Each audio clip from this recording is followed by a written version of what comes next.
I was feeling a little bit brunchy on Sunday, so I decided to make a low-carb quiche Lorraine. And what makes this low-carb is we're using a almond flour crust. A regular crust would have about 31 grams of carbs per serving. This crust only has about 4 grams of carbs. The ingredients are really simple. For the filling, we've got some eggs, milk, cheese, bacon, and a little bit of onion. And then for the crust, we simply have almond flour, butter, and an egg. We're going to get started by making the crust, so set your oven to 400 degrees. Crack your egg into a medium-sized mixing bowl, beat that up, add in the almond flour and the butter, and we just want to use our hands to make that into a dough ball. And then you can either use a pie tin, a quiche plate, or I'm using a cast iron skillet, and you just want to spray that with oil or wipe it with a little bit of oil.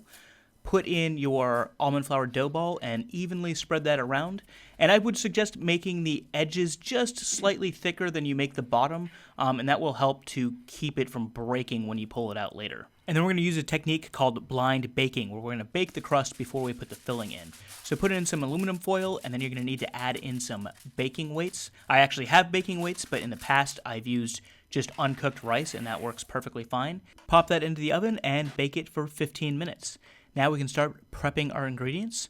So with our cheese, we're going to make about a cup of cubed cheese pieces. I'm using Gruyere and Havarti, mostly because I didn't have enough Gruyere. And then our onion, we're just going to finely slice our onion up and make just really finely diced pieces of onion and set that aside. And then with our bacon, we want to slice that up into about 1/4 inch squares or so. And then to make the main part of our filling, we're going to take our eggs, crack them into a bowl, beat them up until smooth, and then add in our 1 cup of milk and 1 cup of whipping cream, and beat that all up until it's also smooth.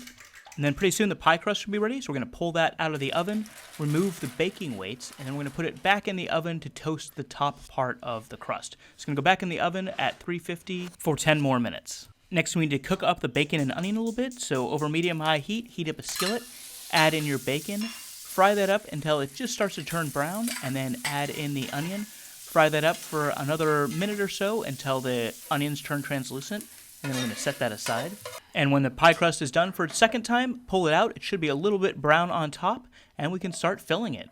So on the bottom, we're going to put in the cheese pieces. Then we're going to add in the bacon and onion mixture, spread that all out evenly. Add a little bit of the shredded cheddar cheese, and carefully pour in the filling, being careful not to go over the top of your crust. And sprinkle a little bit more of the cheddar cheese on top, and then we'll put it back in the oven at 375 for 30 minutes. And then after 30 minutes, it should be ready to pull out. You want to let it cool just a little bit on the stove top, and then take either a knife or an offset spatula and gently go around the edges to separate the crust from the pan.